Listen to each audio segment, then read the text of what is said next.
telling you back then that if you don't have passion, maybe you shouldn't quit. If you're not going into your passion lane, then that is everything that is going to make everything work and your success work, is that passion.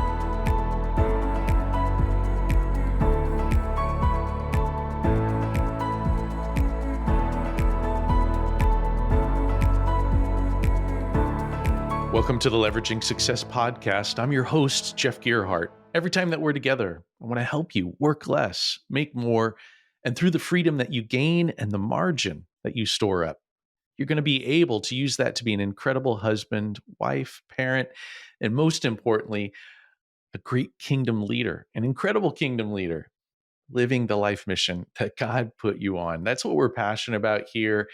Rob Dayton here with me again. Rob, thanks for being here. What a great day we're having. Oh my gosh. How are you doing, Jeff? Good to see you. It's good to see you too. Finding our heart in a place where it's full of hope and being excited about what comes next and protecting our confidence and keeping in that gain mindset. This is what fills us up. And knowing that we're getting to live a life on purpose, on mission, one that isn't just looking for another dollar or some sort of hamster wheel lifestyle, but one that's full of adventure, uncertainty, plenty of that. We're going for it, man. And it takes a lot about what we're talking about today. Passion. How about you, Rob, man? Where's your heart at coming in today? Are you full of that energy, belief, hope? Are you feeling a little short? Where does the gauge say you're at this morning? Well, I love this topic of passion because one of the things that I get asked the most about with my clients is, where do you get all your energy? Why are you so damn happy? Like, that is what I get all the time. And then I'm like, passion. Yeah, this is a great topic. It really falls really well after our last podcast on, what it takes to quit today. Because I remember telling you back then that if you don't have passion, maybe you shouldn't quit. If you're not going into your passion lane, then that is everything that is going to make everything work and your success work, is that passion. Oh man, that is a key success criteria. And as we say in the master's program, passion's a credible compass. And by that, what we're saying is that the things that I really care about, whatever those topics are, and I have to say, Rob, there are some unexplored topics in me that I know that are here, have passion with them that I've only barely scratched the surface on. But the more that we get to go after those passions and expression, it's where we get to come alive, and it's where we get to push past difficulty, uncertainty, because we care so much. We're so excited, and we're thrilled to be near our Father. This is a big part of passion. When we talk about calling and finding your life's mission, so much of that can just sound like, well, what you're going to be doing is some sort of Christian professional thing. Like, it's going to be, Jesus in nature, and it's going to be professional. And so you'll still have some sort of professional work that you're doing, but it'll have Jesus interwoven in some way. Somewhat true, but it has a connotation that if I could just take what I do every day in my job or in my business, that if I could just, make it evangelize or make it, Jesus-like, that it would be it. And that's somewhat true, maybe. But I think what we're trying to get to, I'm not saying I think I know what we're trying to get to, is the place with which my identity is no longer in that business, that job title, the company name, my prestige. My total identity is shifted to who Jesus sees me as. And with that passion and identity, the work that I'm doing as a result, it will have a for-profit nature, and we no longer bifurcate for-profit and nonprofit. It's a lifestyle that says that, yes, there are going to be income streams, and income streams that will, feed the house and make sure that the necessities of living are there, but we're building something that has the most incredible deferred compensation plan next to an eternity that we're excited about. And passion's got to drive that, and discovering that passion.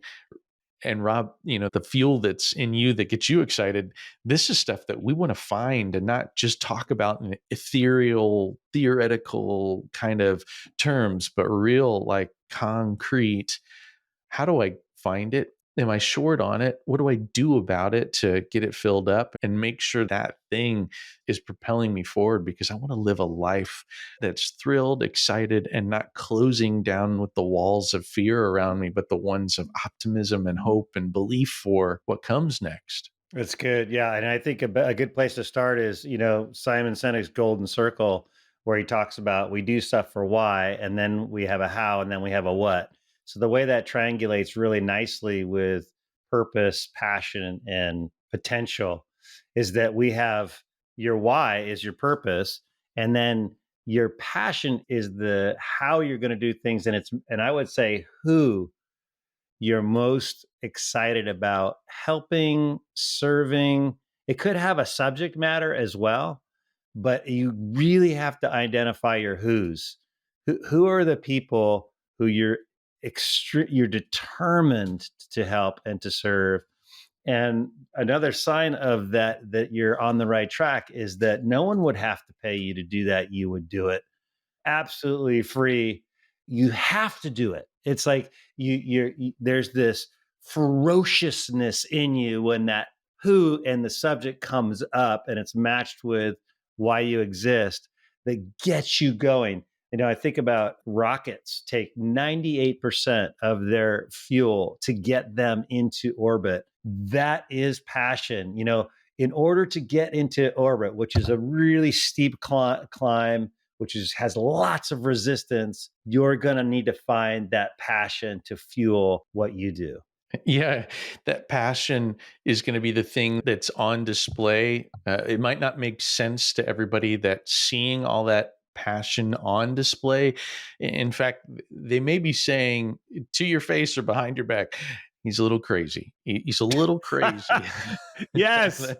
There's a part of jumping out that has an element of crazy and the thing that you're going for, your purpose of your life. And so as you jump out and your passions are on display and people are seeing that, there is a respect and admiration, but also a reflection that goes back to those that are watching you that may lead them to feel there's something that I'm missing when I see something like that, because I want that, but I'm afraid of that. And so that can lead to them responding to you in fear. But your passion propels you, and it keeps the dream alive. It keeps the thing out there that's most important. So as a baseline towards that, and because we are seeking to serve those that love Jesus, that are successful in business, the beginning part is what Covey said, is to begin with the end in mind. And the end for us is eternity. So the book that you want to get your hands on to fuel the fire, to keep the vision for what the end is going to look like, is the book Heaven by Randy Alcorn,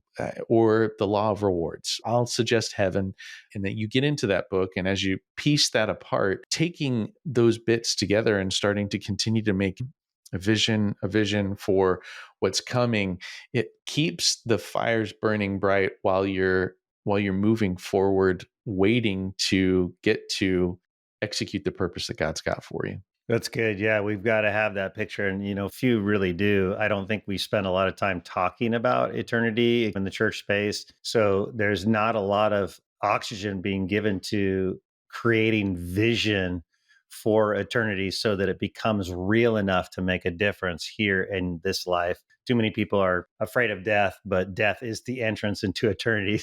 Even Christians are not happy to die to get there. So that is going to be important. Yeah, it is. So there's this part of understanding the parable that Jesus told on the prodigal son, and I think it has a lot to do with passion. Two sons are in place. Unfortunately, the title of that parable that's in bold, that Jesus didn't title it the parable of the prodigal son, but the focus has always been on that son even though in the story there are two different sons. And in that story, of course, one son says, "Hey, give me what I deserve because I want to go live on my own agenda outside of this place. Father, give me what I deserve." He goes off. The other son, the faithful one, is the one that's out in the field. Both of them want what they want on their terms. For the prodigal son, it's give me the money that I want on my terms. The son in the field, his terms are I'm working hard. I expect my due. And here, as Rob and I are posing to you, our listeners, that you would move from a life of success to a life of significance. That move is not one to say that the job is to just go earn your father's happiness by being out in the field. The place to be is as close to the party where your father is at. And in that, of course, in the story, the prodigal son comes home. The older son, or the other son, I don't know if he's older, was out in the fields saying, "Hey, how come you never did that for me?" But the desire for us is to be a part of the party, to be with God. And by being with him, the excitement of that naturally leads to the playing my part in the party that he's throwing, to invite more people to the party, and those who are at the party enhance their experience. Incredible celebration and being with him all the time. And our lives, while we're seeking to be in this party, the passion that we're seeking is the enjoyment of being with God, not looking for a passion fuel source that's just going to help me go be a Christian version of my existing self, so to speak, but rather to be able to be the true expression of me, to know what my identity is, who I am, even though that may not be pleasing to everybody. I'm pleased because my father's pleased because I'm with him. And in that, then the opportunity just comes to let's get more people here. And the people who are here, let's enhance this because this is great. This is the greatest thing, to be near him. That's not conceptual. That's everyday living that steps us into eternity while in the body, instead of waiting to die to feel that and to shed this flesh that's telling us everything that the world would have us to believe and that it wants, but rather to be after getting rid of this body and after living eternally with passion now. That's really good. That really says it all, because there are passions that we have that aren't, God given or not God honoring passions. And I think what you're saying, Jeff, for our listeners, it's really important to see where God's going. We are followers of Jesus because he's going somewhere and we're on a journey. And so he's taking us on a journey, and, understanding where he wants to go is a really good clue to our passions. Cause I'm just trying to think, it's been so long, trying to think of like an earthly passion that just was devoid of God in my life. Maybe that was sex with any women when I was, very young and lost. But I think that that is right. I think that when you see the who's that are in a subject, and this is your passion is for these who's, and it's aligned with your why, which is the purpose for which you're going to add value to those people, whether you're doing it to, with, or for those people, it will have an essence of transformation in somewhat related to the kingdom space. It's going to be related to doing something that Jesus is calling all of us to do, but in your lane is going to be extremely specialized because you're so good at that thing. And I love that you said at the onset that this doesn't not necessarily mean that this is a free service, although it absolutely can be. This can be, there's huge value. One of the things I think about is, you know, who in their right mind, Jeff, who would go into a professional sports realm without a coach? Like, No one. who in their right mind? Like, no, the expectation is you will have not only a coach, you will have a coach that has been a master of the game in some way and knows how to position you for the greatest amount of excellence that's within you. And when I think about that, is like, who would not have a coach in the kingdom space? Like a lot of the essence of what we do and the value we bring is we want to make you the most incredible Jesus follower, the most incredible God honoring, passion exhorter of who you are. That's what we're doing right here. 100%. And without that understanding of what God made me to do and to have someone that can be my guide, I'm going to be absent the capability to grow. I just think about all of the amazing pastors and missionaries and people that are often left without a coach because they're expected to be everybody's coach. And the number one, Rob, you and I, we have coaches. We're continuing to get poured in by mentors and coaches on a regular basis so that we can talk about the playing field that we're looking at, the concerns that we've got, the hopes that we have, the things we're praying for, the things where we failed and need help to improve or grow or strengthen. And all of that's normal. I love that you brought up the professional athlete. My goodness, they have position coaches, they have head coaches, they've got strength coaches. They'll have psychiatrists that'll help them to have mindset coaches. And so all of these things are an important part of a life that's expecting something. Now, I hope that you as a listener already value the amazing thing that God's done in you, and that Come you on. can't deny the strength and the gifts of what He's done for you. And there's a sense that to whom much has been given, much is expected. So, God, what are you expecting, and what would you like me to do? How can I be a distributor of this passion, this joy, and be connected to it? Well, that's a part of understanding the scope of what our Father's interested in. And to be clear, He put these things into, I'm going to make three short statements. So if I'm trying to understand what my passion should be directed to, it needs to be directed to loving God, loving people, and teaching other people how to love God and love people, or to say the word, make disciples. So those words that Jesus used to encompass the scope of what we do is not a one for or two for of those things, it's a three for of those things. So getting after those is really important for me to decide, okay, this passion, these things I care about, because Rob, you said it, not every passion in and of itself is God honoring. And so for me to direct that, I want to say, okay, this is the scope of this.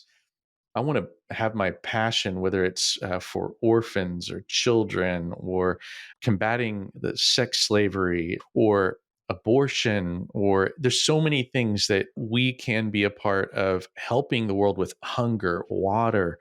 All these things can help in the scope of bringing those three things to be, of loving God with all our heart, all parts of us, and then loving people, just loving them so much, and then showing them and teaching them the commandments of Christ to help them to get their identity in Jesus through baptism, and then to follow you as you follow Jesus. This is the momentum builder.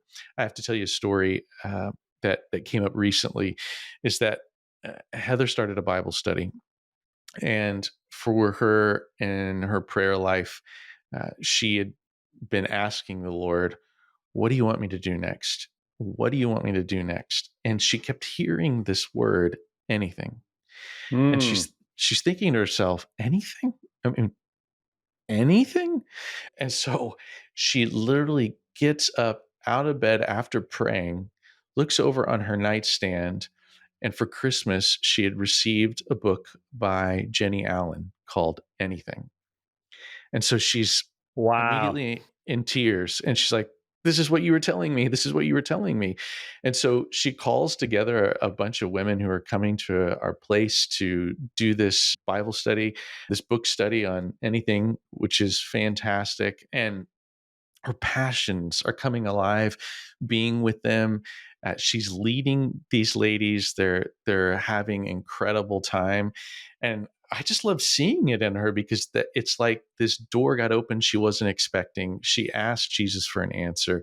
He gives her a very specific answer that she found, and then turns around, and it's just been producing. And some of the seeking, we can get a little bit into analysis paralysis, perhaps a little bit feeling uncertain. But for passion for us, I can do the search and can say, what are the subjects that I really care about? What would I really like to do? But some of this can also just be the open-handed part of, Jesus, you know me best. What do you think I should do next? Tell me what you think I should do next.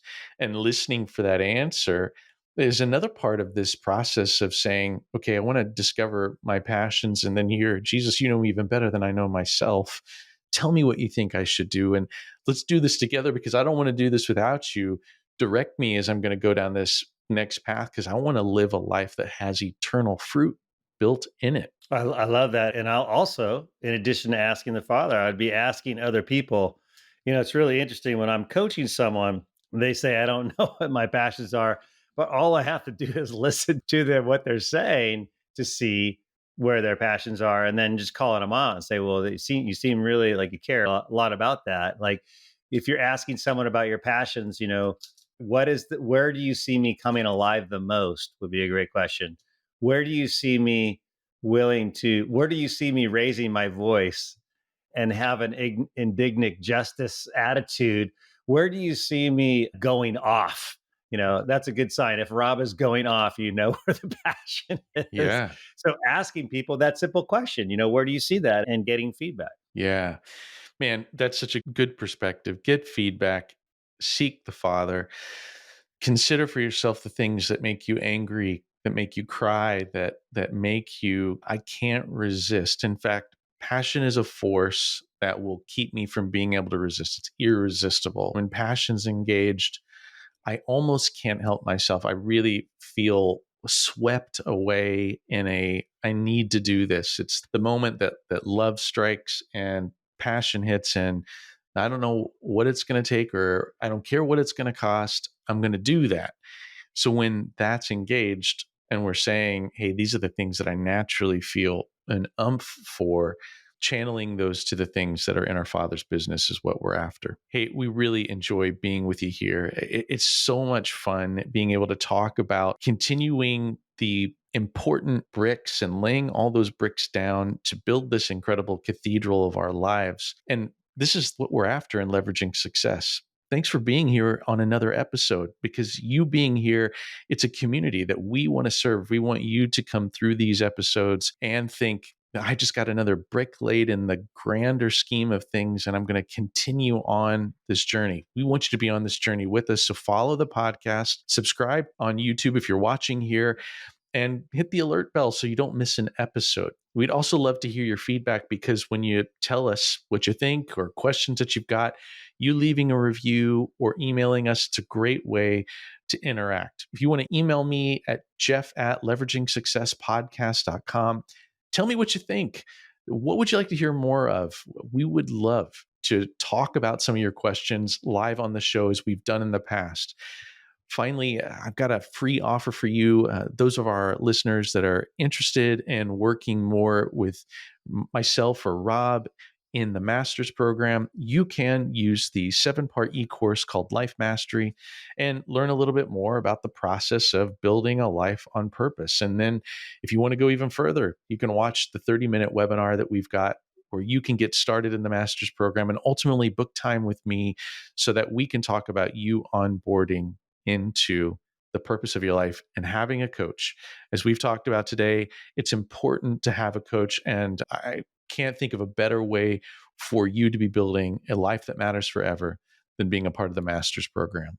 Hey, we're so glad that you're here and that you've been with us. We're after working less, making more, grabbing all that gain to be incredible, to have an impactful life that will matter for eternity. I'm your host, Jeff Gearhart, here with Rob Dayton. Until next time, God bless you.